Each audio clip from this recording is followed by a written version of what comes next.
بیوی بے نماز ہو، ہم ہر شے بیوی سے منوا لیتے ہیں. کبھی کہا تیرے ہاتھ کی پکی روٹی نہیں کھاؤں گا اگر تو نماز نہیں پڑھتی؟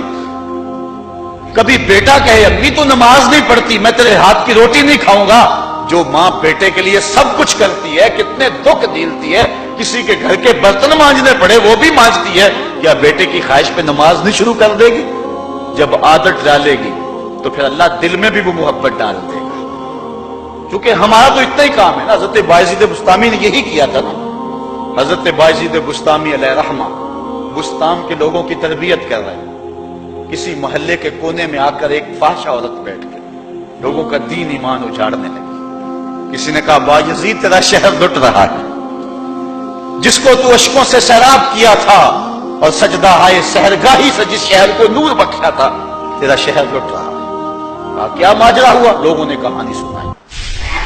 بایزید بسطامی صبح مصلی اٹھایا اور جا کے اس فاحشہ عورت کے دروازے پہ مصلی بچھا دیا.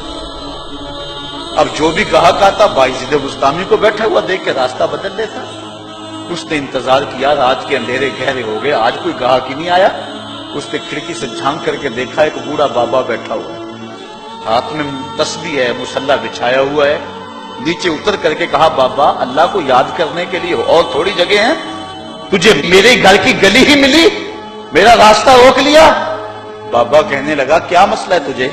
کہا میرے گاہک رکے ہوئے ہیں. کہا آج میں تیرا گاہک ہوں، بتا تیری رات کی قیمت کتنی ہے؟ اللہ اکبر. حضرت بایزید بسطامی نے قیمت طے کی. اس کے گھر کی جب چھت چڑھنے لگے نا سیڑھیاں، لوگ دیکھ رہے تھے. کہا مالک اگر بایزید بھی اجڑ گیا تو روشنی کہاں سے لیں گے؟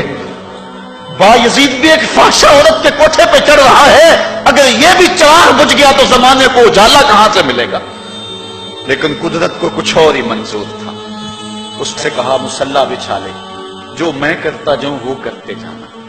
پہلے وضو کیا، اس نے بھی کیا، پھر مصلی پہ آئے، وہ بھی پیچھے کھڑی ہو گئی. پھر بایزید قیام کیا، اس نے بھی قیام کیا. پھر رکوع میں گئے، وہ بھی رکوع، قوما وہ بھی قومیں. جب سجدے میں حضرت بایزید گئے، وہ بھی سجدے میں، تو بایزید رو پڑے.